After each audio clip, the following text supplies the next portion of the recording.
Alright, here in the game room, let's find a book to look through today, shall we? Taking a look at some of the different ones that we've got here. Alright, let's down a shelf. Let's see. No, definitely not today. I already looked at you. Let's go ahead and take a look at this book. This is one that I remember being really disappointed with back in the day, so why don't we see if maybe I was a little too harsh on it, and see maybe it's better than I kind of remember it being. So let's take a look at Deities and Demigods.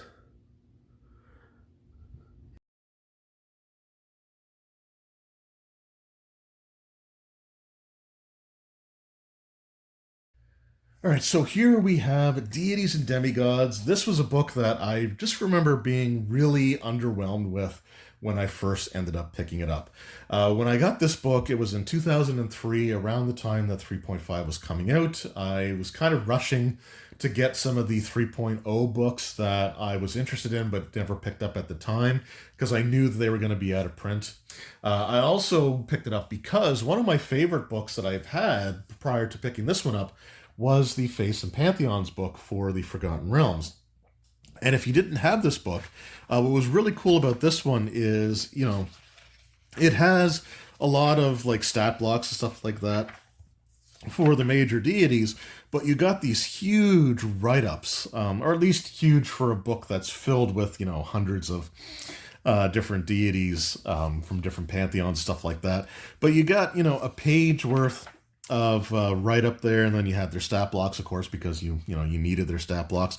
But each deity of the major deities anyway had a ton of information for you to use in your campaign, and I really enjoyed that about this book. So in 2003, when 3.5 was first coming out, and I knew that I needed to go back and pick up some of these books, I ordered Deities and Demigods because I wanted to learn more about Vecna, because Vecna I knew was a lich, and liches were some of my favorite creatures to use. And Faiths and Pantheons had some really cool information for the major deities. Now, at this point in time, I was only 4 years into my gaming journey, so I didn't know about like Deities and Demigods as a first edition AD&D book. So I didn't really have a preconceived notion of what to expect in this one because I was unaware of that one. And I've had some really snarky comments before, where it's like, well, the first edition one was the exact same way, so you should have known. It's like, well, not everybody enters a hobby knowing everything about it immediately, right? Like you learn as you go on. And I learned about the first edition book because of the way that I felt about this one, and got into some conversations with some people. So we'll sort of show what I mean here. So we're going to go to the page on Vecna, which was on, I think it was page 94. So I was expecting this huge write-up on Vecna, especially for Vecna, right? Because he was an ascended mortal, and there's a lot of information that, you could use about Vecna, like how he became a deity, right? And what you get is a little blurb. That's about the same as what was in the player's handbook. You do get a little bit of information about their dogma and the clergy and in their temples. So, for example, Vecna plots the destruction of the other deities so that he may take the world for himself. According to Vecna, there exists a secret that can destroy any being, no matter how powerful the being is. So it's all about secrets and the power that they hold. And then their clergy and temples. Vecna's clerics subvert governments, seduce good folk to evil, and plot the eventual control of the world. Naturally, these plans mean that their lives are forfeit if they are discovered, and they are very secretive to prevent this. They could be found in any part of the world spreading evil or looking for documents or items that date back to their master's ancient empire, which, again, would be really cool to have some of that information in this book. So, but that's basically all that you get. You get a little blurb that's about what was in the player's handbook. You get a little bit of information about the beliefs of their religion, about the practices of their priests or priestesses, and their temples and stuff. But then you just get the stat blocks for the gods. And then we also have different pantheons introduced here as well. So you have the Olympian pantheon. right? You've got that. You have the Egyptian pantheon. You've got the Asgardian pantheon. And then you also have some information here at the end of the book about other religions, including a monotheistic religion that you could introduce into your campaign, as well as some prestige classes and stuff that kind of go along with that concept as well. And then some other like deities, some basic stuff here, some new spells or domains that you can introduce into your campaign. I think it's mainly... Oh no, there's some spells in here as well. But yeah, that's kind of all it was. It was like a big monster manual for like deities. And what was interesting about this is that I'm pretty sure the Epic Level Handbook was out at this point because it is referenced.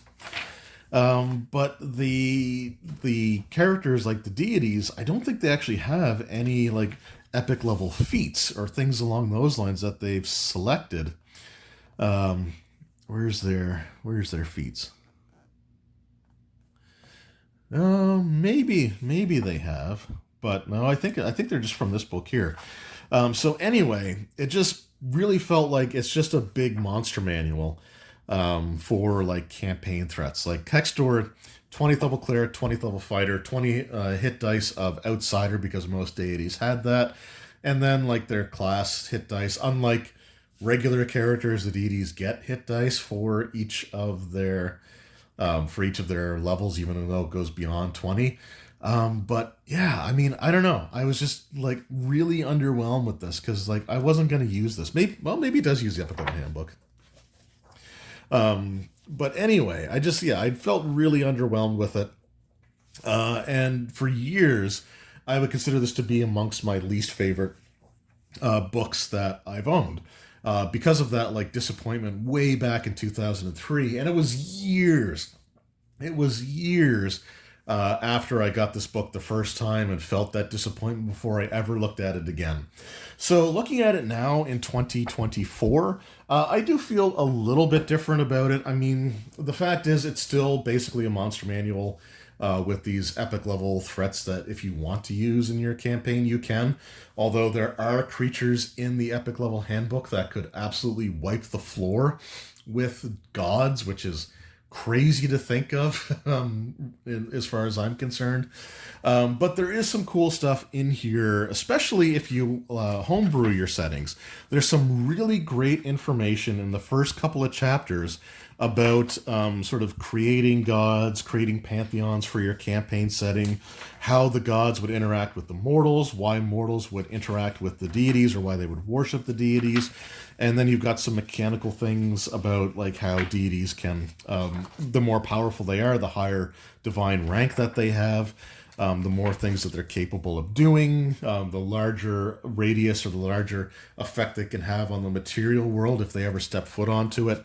They have the ability to like create just items and artifacts out of thin air based on their divine rank and abilities that they choose. So this is like for homebrewing, this book is awesome. If you want to create your own stuff, this book has a lot of great information from that, and you can sort of borrow from the stat blocks if you wanted to, if you needed to stat out your deities.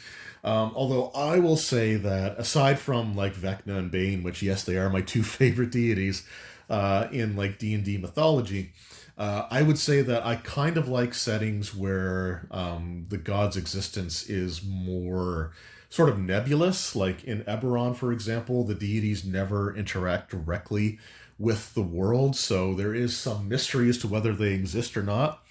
Forgotten Realms can't really say that because during the time of troubles, the gods literally walked the earth, and there's plenty of examples of them still interfering with the world. I mean, heck, the Rime of the Frost Maiden, Auril, the Frost Maiden, she was a deity who was sacrificing a ton of her power to stay on the mortal realm. So, I think that like there's some room for that in the campaign settings, but I prefer them to be less directly involved. One of my favorite deity books is the one from Gods and Magic from Pathfinder 2nd Edition, because that gives you nothing but flavor on the deities and doesn't bother with their stat blocks because you're not meant to fight them. So, but let me know what you guys think of that in the comment section below. Like I said, for what I was hoping for information on Vecna, really awful book. But for like a home brewer looking to have some guidelines on creating their own gods and pantheons and religions and all that, this book is absolutely awesome for that. And I've come to appreciate that aspect of it more in my old age than when I sort of had the knee-jerk reaction of like, well, this doesn't have the info I was hoping for, so on the shelf it goes for, a decade or more before I ever think of looking at it again. But it is what it is. So let me know what you guys think of Deities and Demigods for 3rd edition D&D. Did you use the book? Did you use it to create your own deities? Did you use a deity from here as like a campaign-ending villain? Let me know all that in the comments below. Thank you all so very much for your time. I appreciate it, and I will see you in the next video. Until then, take care.